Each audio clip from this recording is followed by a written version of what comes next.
मौकावादी अवसरवादिता के तहत उन्होंने जब देखा कि हिंदू एकजुट हो रहा है तो उन्होंने उसका लाभ उठाया, और जब वो सत्ता में आ गए 2014 में और भरपूर सत्ता दी सनातनियों ने उनको, उसके बाद उनके जो कार्य थे, मंदिरों का विध्वंस, हिंदुओं की हत्याओं पे कोई न्याय न मिलना, साधुओं की हत्याओं पे न्याय न मिलना, इनका ये दोगला नेचर, इनका ये धोखेबाज नेचर, जो इनकी प्रवृत्ति है, पसमानदा का तृप्तिकरण जो इन्होंने जुमला दिया और जो वो कर रहे हैं, हजारों करोड़ रुपए खर्च कर रहे हैं, वो तो इन्होंने नहीं बताया था हिंदुओं को कि वो उसके लिए आ रहे हैं। तो अब हिंदू उसको समझ चुका है। अब तक हिंदू के पास विकल्प नहीं था। अब एकम सनातन भारत दल के तौर पे सनातनियों के पास एक संपूर्ण रूप से सनातनी विकल्प है।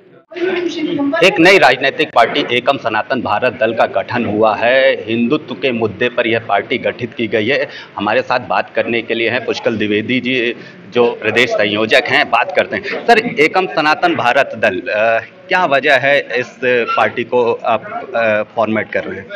देखिए, भारतीय राजनीति के इतिहास में आज तक कोई भी ऐसा राष्ट्रीय राजनीतिक दल नहीं हुआ जो सनातन के सिद्धांतों को लेकर चला हो। कुछ दल थे जिन्होंने वोट लेने के लिए सनातनियों को लुभाया, या उन्होंने ऐसा धोखा दिया कि हम सनातन के लिए खड़े होंगे, लेकिन चूंकि उनकी विचारधारा का बेस या तो एकात्म मानववाद या गांधीवाद या ऐसी चीज़ें थी, तो वो सनातन के राह से हट गए। हमारा यह दल हमने सनातन के ही सप्त संकल्पों को लेकर के किया है, जो सिद्धांत सनातन के हैं। 23 अप्रैल को हरिद्वार में हमने अपने प्रथम राष्ट्रीय अधिवेशन के समय मां गंगा के अंदर खड़े होकर के सनातन के सिद्धांतों के लिए शपथ खाई है। तो ये राजनीतिक दल सनातनियों के लिए अब एकमात्र विकल्प बन के आया है। इस वजह से हमने ये दल खड़ा किया है, क्योंकि सनातनियों की आवाज़ लोकसभा में हमें सुनने को भी नहीं मिलती। विपक्ष भारत का घोर सनातन विरोधी है, और जो सत्ता में इस समय दल है वो सिर्फ वोट लेने के लिए दिखाता है, लेकिन उसके कार्य सनातन विरोधी हैं। तो हमारा दल खड़ा करने की हमको आवश्यकता इसीलिए पड़ी, क्योंकि सनातनियों के लिए ये आखिरी मौका है, ये आखिरी धर्म युद्ध है, अन्यथा उनके अस्तित्व पर पश्चिम तो लगा ही हुआ है। अगर बात करें सनातन धर्म की, तो हमेशा से भारतीय जनता पार्टी सनातन धर्म की बात करती रही है, लोगों को बता रही कि हम केवल सनातन धर्म के लिए ही काम करते हैं। तो इस पर क्या स्टैंड है पार्टी का? देखिए, भाजपा का संविधान आप पढ़ लें, और भाजपा का जो आरएसएस है, जहाँ से उसे शक्ति मिलती है, उसका आप वेब पेज देख लें। आज उस वेब पेज में हिंदू राष्ट्र का नाम तक नहीं है।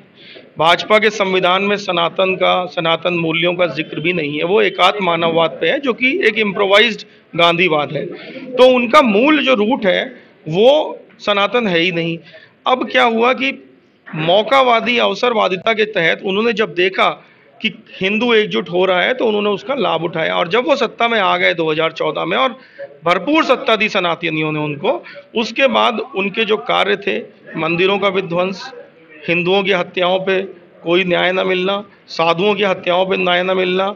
मैं आपको उदाहरण देता हूँ छोटा सा। साध्वी प्रज्ञा स्वयं एक हिंदू साध्वी हैं और भाजपा की नेता हैं, और उन पे अत्याचार करने वाले परमवीर कुमार को भाजपा ने ही क्लीन चिट दे दी और सारे आरोपों से मुक्त कर दिया। तो इनका ये दोगला नेचर, इनका ये धोखेबाज नेचर, जो इनकी प्रवृत्ति है, सनातन द्रोह है, पसमानदा का तृप्तिकरण जो इन्होंने जुमला दिया और जो वो कर रहे हैं, हजारों करोड़ रुपए खर्च कर रहे हैं, वो तो इन्होंने नहीं बताया था हिंदुओं को कि वो उसके लिए आ रहे हैं। तो अब हिंदू उसको समझ चुका है। अब तक हिंदू के पास विकल्प नहीं था, अब तक सनातनी के पास विकल्प नहीं था। अब एकम सनातन भारत दल के तौर पे सनातनियों के पास एक संपूर्ण रूप से सनातनी विकल्प है। अच्छा, ये बताइए कि एकम सनातन भारत दल के क्या संकल्प हैं, किन चीज़ों को लेकर वो जनता के बीच में जाएंगे और किस तरह से लोगों को अपने प्रति आकर्षित करेंगे? जी देखिए, एकम सनातन भारत दल के मूल में सप्त सिद्धांत हैं, यानी 7 सिद्धांत। मैं संक्षेप में बताऊंगा। उन 7 सिद्धांतों में संविधान का संशोधन करके 5% से कम जनसंख्या को ही अल्पसंख्यक का दर्जा देना, हिंदुओं के लिए भारत को एक नैसर्गिक राष्ट्र बनाना, मंदिरों और मठों को सरकारी नियंत्रण से मुक्त करना, जिसका आंदोलन भी जंतर मंतर से हम 19 को शुरू कर रहे हैं, जम्मू और कश्मीर को 3 भागों में बांटना, सेना का उत्थान करना, गौ हत्या पर पूर्ण प्रतिबंध लगाना, राम सेतु, गाय और गंगा को राष्ट्रीय धरोहर घोषित करना, Waqf act, places of worship act और सच्चर कमेटी को तत्काल निरस्त करना, डेमोग्राफिक इन्वेजन यानी जनसांख्यिकी हमले को जो रोहिंग्या बांग्लादेशियों के रूप में हो रहा है उसको रोकना, और सिर्फ विकास नहीं करना, आध्यात्म, संस्कृति, इतिहास और क्षेत्रीयता को साथ ले करके चलते हुए सनातनी रूप से विकास करना। ये हमारे मूल सिद्धांत हैं। क्या एकम सनातन भारत दल अगले चुनाव में भी प्रतिभाग करेगा? जी बिल्कुल, 2024 चुनाव में हम आएंगे और हमारे अभी तो हमने सिर्फ दल को शुरू किया है, हमने तो प्रचार प्रसार भी नहीं शुरू किया और 3 बार भाजपा का शीर्ष नेतृत्व हमारे ऊपर हमला कर चुका है। और यही नहीं, उन्होंने एक सर्वे चलाया जो अवेलेबल है नेट पे और अपने कार्यकर्ताओं से पूछा कि क्या एकम सनातन के सब सिद्धांतों को हमें अपने मैनिफेस्टो में घोषित कर लेना चाहिए, क्योंकि इंद्र का सिंहासन जब डोलता है तभी वो समझता है। जमीन में धरना प्रदर्शन आप करते रहिए, वो हिंदुओं पे लाठी चलवा देंगे, गोलियां चलवा देंगे। हमने देखा है प्रवीण नेतारू की हत्या के बाद जो प्रदर्शन हुआ था उसमें बीजेपी सरकार ने ही लाठियां चलाई थी, लेकिन अब उन्हें पता है उनकी राजनीतिक जमीन खिसक चुकी है और एकम सनातन दल पूरे जोर शोर से लोकसभा इलेक्शन में आएगा और अच्छी सीटें जीतेगा। एक आखिरी सवाल, भारत में एक प्रमुख मुद्दा बना हुआ है, रेसलर जो धरने पर बैठे हैं उनको धरने से भी हटा दिया जाता है। एक सांसद इतना प्रभावशाली हो गया है भारत में कि किसी को धरना प्रदर्शन भी उसके खिलाफ करने की अनुमति नहीं। इस पर भारत सनातन आपके दल का क्या स्टैंड होगा? देखिए, ये मुद्दा ऐसा मुद्दा है जिस पे एक इन्वेस्टिगेशन की आवश्यकता है, एक पारदर्शी इन्वेस्टिगेशन की आवश्यकता है। अब इन्वेस्टिगेशन सरकारी एजेंसीज भी पूरी तरह कर सकती हैं, सर्वदलीय एक कमेटी भी बन सकती है इन्वेस्टिगेशन के लिए, क्योंकि इसमें दोनों ही पक्ष संदेह के घेरे में हैं।